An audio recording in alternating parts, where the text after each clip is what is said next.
আগুনের শিখা ঝলসে গেছে। হঠাৎ সাহসী হাঁস ডবি মৃদু কান্নার শব্দ শুনতে পেল। সে গোডাউনের দিকে তাকিয়ে দেখল তিনটা ছোট বিড়াল ছানা ভেতরে আটকে আছে। এক মুহূর্তও দেরি না করে ডবি দ্রুত জ্বলন্ত গোডাউনের দিকে দৌড় দিল। ভেতরে তাপ প্রচণ্ড ছিল, কিন্তু সে তার ডানা ঝাপটে কিছুটা ধোঁয়া সরিয়ে নিল। বিড়াল ছানাগুলো ভীত চোখে তার দিকে তাকিয়ে কাঁদছিল।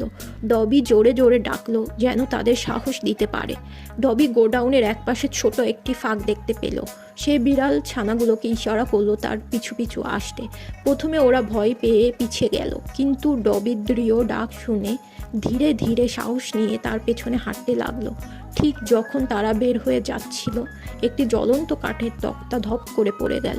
ডবি দ্রুত তার ডানা ঝাপটে বাতাসের ঝাপটা তৈরি করলো, যাতে ধোঁয়া ও তাপ কিছুটা কমে। বিড়াল ছানাগুলো দৌড়ে তার নির্দেশিত পথে ছুটে গেল। শেষ মুহূর্তেও তারা বেরিয়ে আসতে পারলো। গোডাউন থেকে বেরিয়ে এসে বিড়াল ছানাগুলো হাঁপাতে লাগলো, কিন্তু তারা নিরাপদ ছিল। তারা কৃতজ্ঞতায় ডবির চারপাশে পা ঘেঁষে বসলো। খামারের অন্য প্রাণীরা উল্লাস করলো। ডবি আজ সত্যিকারের নায়ক হয়ে উঠল।